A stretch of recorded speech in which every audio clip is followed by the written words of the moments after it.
Thank you, Johnny. Adam, your 1,000th career hit tonight.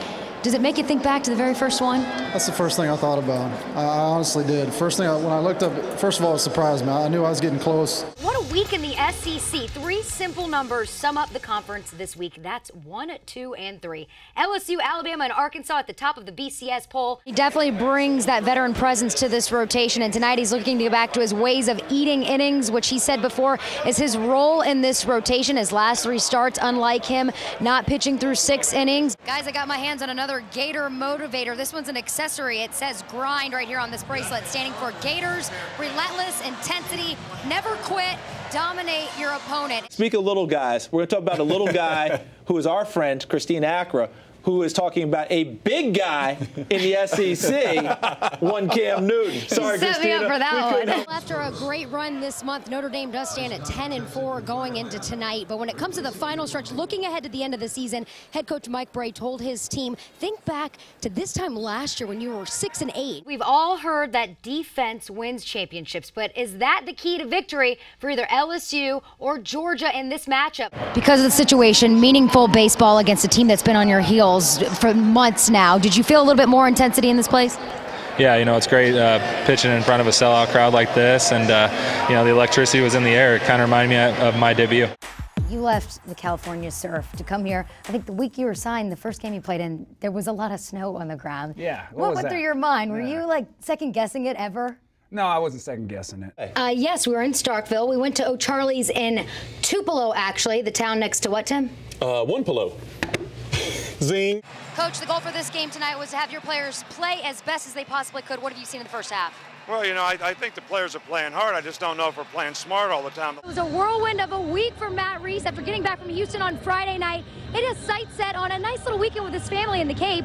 Little did he know the calls were coming in from the U.S. national team. I am joined now in the studio with the Patriots' first pick in this year's draft, Patrick Chung. Welcome to New England. Oh, I'm glad to be here. Last night, you take in this atmosphere. The #1 Nats taking on the #1 Yankees, a sold-out crowd. What's going through your head?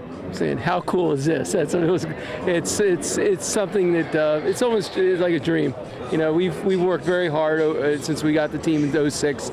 Time for round 2 of our Toyota picks right now, and we're starting with Ole Miss at Kentucky. Which one of these teams will no longer be winless in the SEC after the weekend? When you think about the time you spent playing baseball growing up in high school, you know, travel teams, whatever you did, and you think about now you're here in the city on a big league team playing the Braves, what goes through your mind?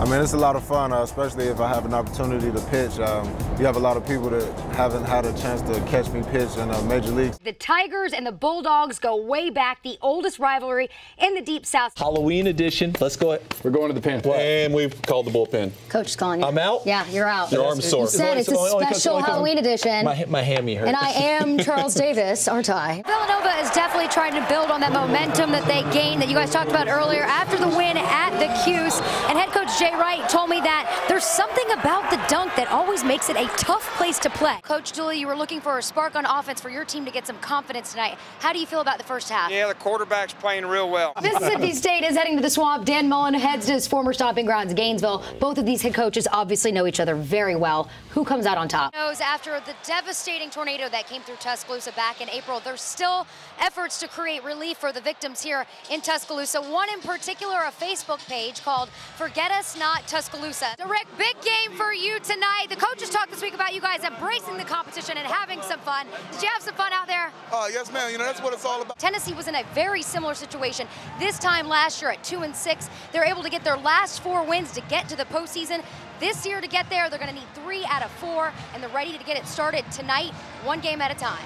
What are some of those main adjustments going from playing every day and then just coming in a game situation like last night and the way you approach a certain pitcher? Yeah, it's definitely a different mindset. Well, since this is Craig's stomping grounds, we're going to have him do the honors ordering for you. Make that happen? Yeah. Right. Make that. Cheese makes the chili. How do you just you kind of have to mix it up. Well, you got to throw in a lot of crackers.